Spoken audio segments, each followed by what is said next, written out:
Well, we've heard a lot of talk about lawmakers having a special session on crime in January, but we're still waiting for any specifics on what's to come out of it. The task force has now been created with the sole purpose of focusing on violent crime. Our Capitol correspondent Chris Rosado sat in on their latest meeting today to see if there were any clues as to what we could expect in the months coming forward. Hey, Chris. Hey, you guys. So Governor-elect Jeff Landry has refrained from giving us any specifics as to what he wants to see come out of that special session that's set to take place in just a few weeks. And although the recommendations that come from this group today are not specifically made for that special session, it could, however, be used as a rubric for it. Lawmakers on the Violent Crime Task Force are exploring new ways to improve the state's criminal justice system ahead of the regular session and a possible special session next month.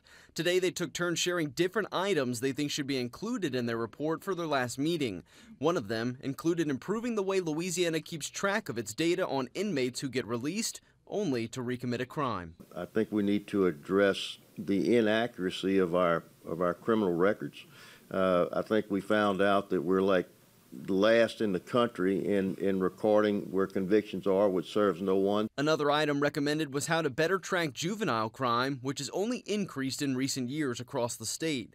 They're also looking at ways on how to increase capacity to house juvenile offenders. We continually hear about the therapeutic model of juvenile justice, but the goals of juvenile justice must include public safety. Just because they're below 21 or below that age, they are violent and they need to be handled in an appropriate fashion. The group is also looking at penalties for felony offenders who commit a crime with a firearm. Not only are we talking about those crimes committed by firearms, but we're talking at the limited data that I see is that 50 to 60+% of those crimes are committed by people who are convicted felons and they are forbidden to possess a firearm. Some even took turns singling out Orleans Parish, which they say is the epicenter of the problem. And I hate to pick on Orleans Parish, but that's where a lot of the headlines come from. However, no one on this panel represents Orleans Parish, which Representative Edmund Jordan appeared to take issue with. There's no secret that Orleans and East Baton Rouge and some of the other metropolitan areas would be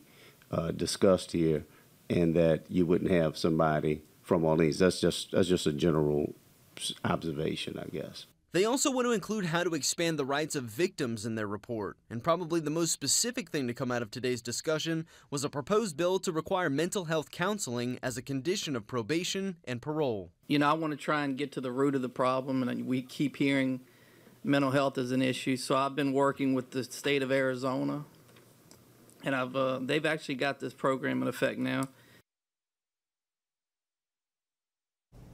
Now, the task force will have a detailed report with all of their findings by the end of the year. Guys, back to you. All right, we'll go from there. Thank you, Chris.